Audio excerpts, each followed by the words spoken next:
से भर गई थी, पर उन्होंने इतना ज्यादा पाप किया कि परमेश्वर को दुख हुआ कि उसने उन्हें बनाया था। उसने पृथ्वी पर से हर एक को मिटाने के लिए एक जल प्रलय भेजने का निर्णय किया। यहाँ पर नूह नाम का एक मनुष्य था जो अन्य लोगों के समान नहीं था। नूह ने परमेश्वर से प्रेम किया और उसके आज्ञा का पालन किया।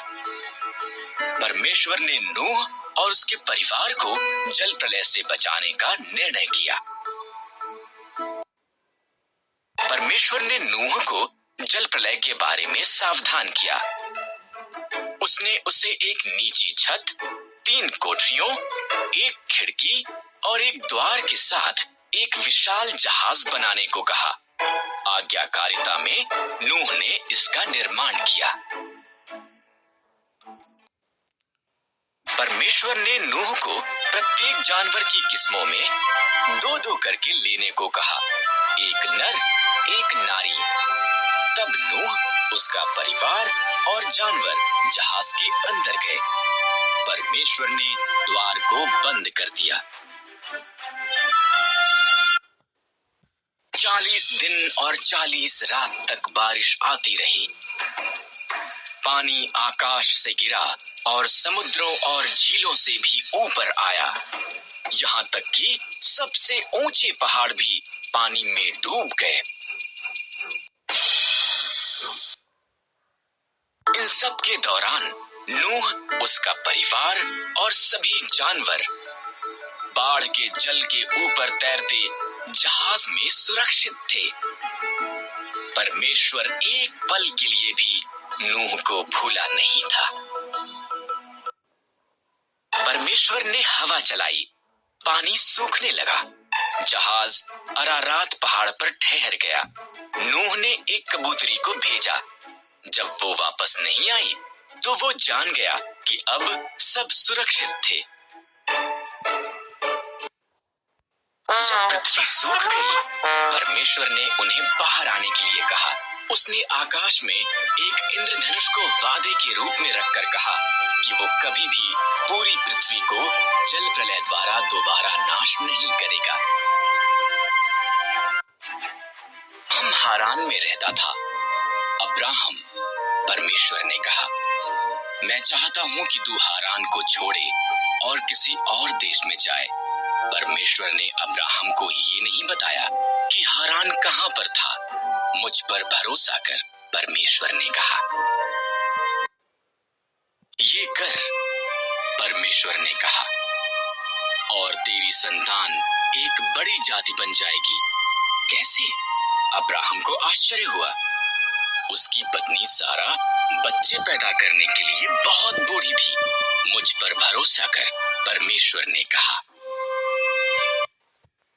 जहां मैं कहता हूं वहां जा, परमेश्वर ने कहा, और तेरी संतान जितने आकाश में तारे हैं उससे ज्यादा होगी। वो पूरे संसार के लिए आशीष होंगे। मुझ पर भरोसा कर। अब्राहम ने परमेश्वर पर भरोसा किया। उसने सारा, उसके भतीजे लूत और सब कुछ जो उसका था उसे लिया। वो वहां गया जहां परमेश्वर ने उसे जाने के लिए कहा था। वो कनान के देश में गया।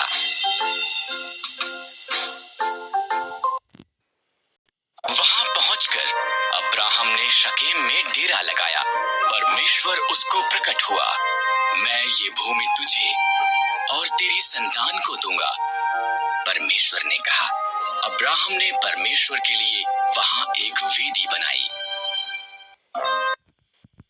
अब्राहम ने परमेश्वर की वादा की हुई भूमि पर यात्रा की।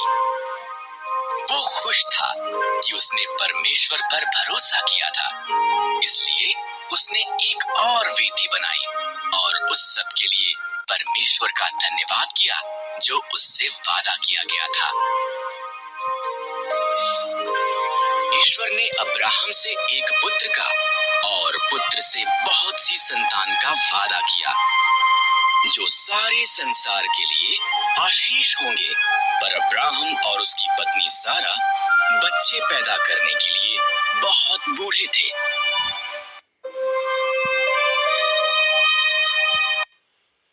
20 साल बीत गए, अभी भी अब्राहम ने परमेश्वर के वादे पर भरोसा किया।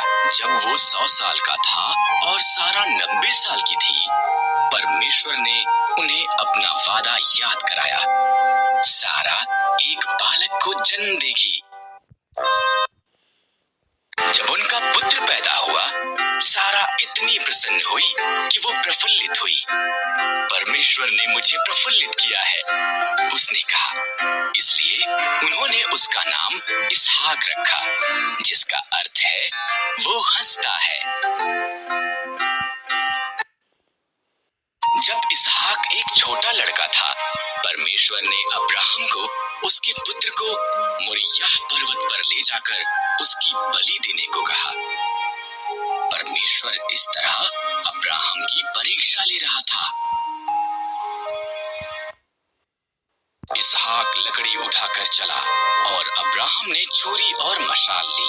इकट्ठे वो पहाड़ पर चढ़ गए। बलिदान के लिए मेमना कहाँ पर है? इसहाक ने पूछा। परमेश्वर इसका प्रबंध करेगा, अब्राहम ने जवाब दिया। अब्राहम ने वेदी पर लकड़ियां रखी, इसहाक को बांधा और उसको लकड़ियों पर रख दिया। जैसे ही उसने इसहाक को मारने के लिए छुरी उठाई, एक स्वर्गदूत ने उसको नाम लेकर आवाज लगाई, अब्राहम। लड़के को मत मार, स्वर्गदूत ने कहा। परमेश्वर जानता है कि तू उसके वादे पर भरोसा करता है। उधर झाड़ियों में देख, एक मेढ़ा अपने सींगों से झाड़ियों में फंसा हुआ है। इसके बदले उसे बलिदान कर। इस तरह अब्राहम ने उसके पुत्र की बजाय मेढ़े को बलिदान किया। उसने उस स्थान को यहोवा यिरे, परमेश्वर प्रबंध करेगा रखा, क्योंकि परमेश्वर ने बलिदान का प्रबंध किया था। ठीक जैसा कि परमेश्वर ने कहा था, उसका वादा सच्चा हुआ।